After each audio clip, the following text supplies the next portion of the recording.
2019 has been quite a year for Crazy Kane. Streaming was a little on the slow side with no real schedule due to my working away from home, but I still managed to stream 19 games from start to finish. I also started a monthly podcast last year called Spelunkers, where we discussed obscure indie games. We released an episode on time every month in 2019, which I'm very proud of. But the podcast will be taking a hiatus as all three hosts have other priorities right about now. But there are 14 episodes out there for you to check out. Regarding the streaming, these are the 19 games that I finished and what I thought. Vivisector, The Beast Within. A surprisingly fun horde shooter the likes of Payne. It's very janky and certainly has its lows with a pretentious story that thinks it's a lot better than it is.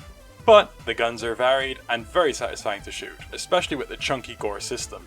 Enemies range from annoying to decent mechanically, but are all really cool design-wise. Overall, I highly recommend this game. This Strange Realm of Mine. Classic Wolfenstein shooting with lots of philosophical dialogue that would have been pretentious if it wasn't so damn well written. The game goes in some surprising places for a shooter, exploring death, anxiety, and so much more. Some levels are straight up run and gun, but there are others that are driven by unique mechanics or ideas tied to some of its more interesting themes. Absolutely one of my favorite indie games streamed this year and an easy recommendation. Chaser. A pretty decent shooter, if a little generic. For about 6 hours. Shame it's actually 20 hours long. I genuinely liked this game at first, but it just went on and on and on. There's a lot to like at first with satisfying gunplay and incredibly varied levels, but the gameplay does not change in any meaningful way, with levels that get increasingly easier to get lost in, and enemies that get better at cheap shot one-hit kills. Also, the story is absolute nonsense and not the fun kind either. Avoid this one.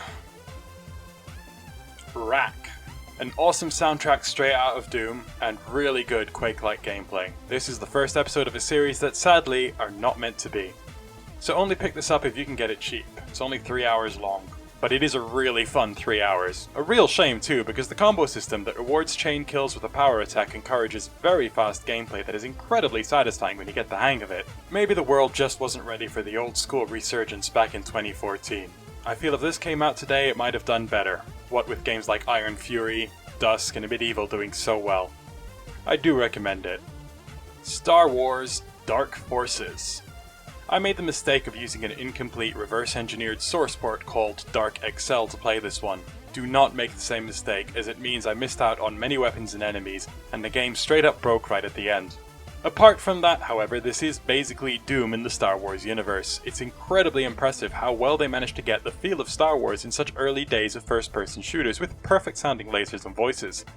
Levels often get maze-like and can get frustrating, and the live system is certainly a bit questionable. But the moment-to-moment gameplay more than makes up for it. This is also one of the earlier first-person shooters to feature actual mission objectives rather than just getting from point A to point B. I do recommend, but get the DOSBox version working, don't make the same mistake I did. Strider. A fun Metroidvania with excellent combat, fun bosses and satisfying secret hunting. However, it was a bit lacking as a Metroidvania due to being a bit too directed. Never really encouraging you to just explore the world and take it in at your own pace.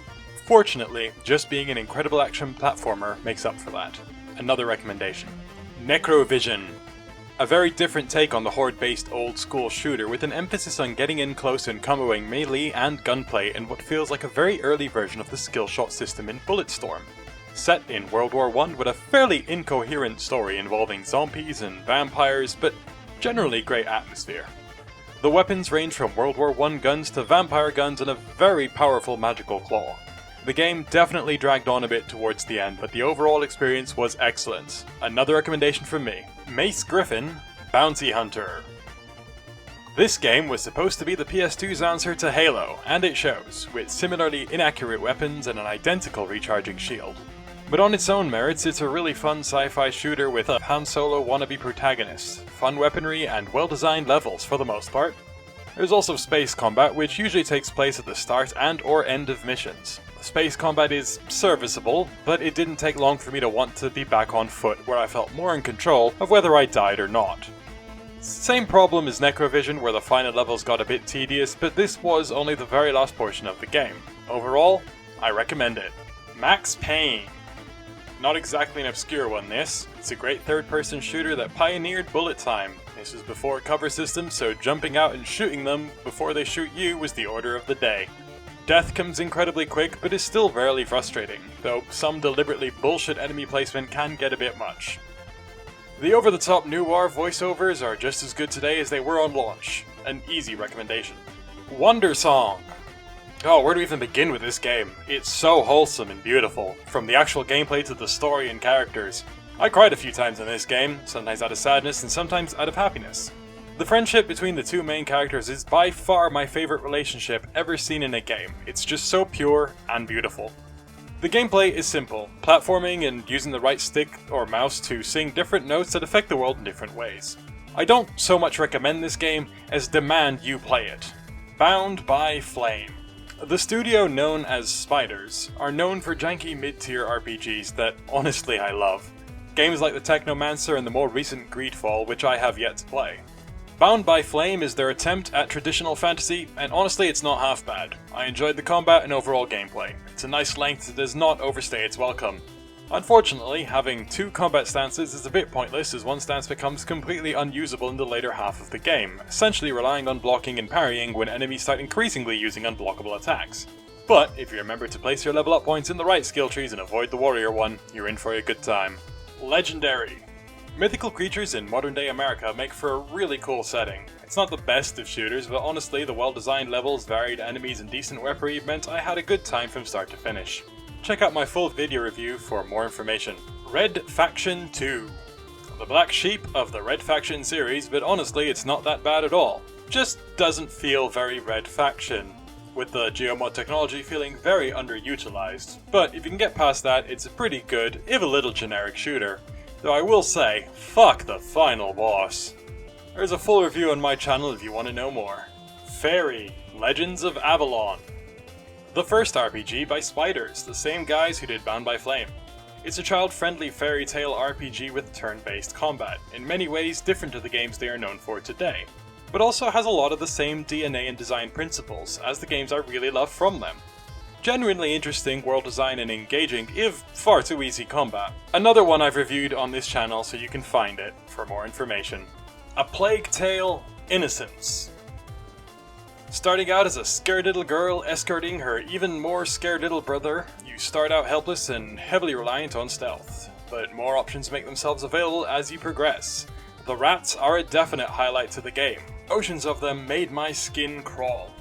The characters were incredibly likable and well written, and the story overall was just excellent, with brilliant world design to support it. This is another must play. I cannot stress enough how much I love this game from start to finish. 13. The great thing about good cel-shaded graphics is that they just do not age, ignoring the overly chunky, unanimated hands anyway. This is just a really good shooter that looks great. The story is excellent, if a little hard to follow. It sometimes feels like it moves along from scene to scene a little too fast. The guns handle similarly to Counter-Strike. They are sort of realistic, but without aim down sights it feels arcadey to some degree. But this is by no means a realistic tactical shooter. I remember as a kid hating the stealth sections, but honestly they weren't so bad this time around. There's a lot of opportunity to take out anyone who spots you before they get to do an alarm. Point is I like it, you should play this one.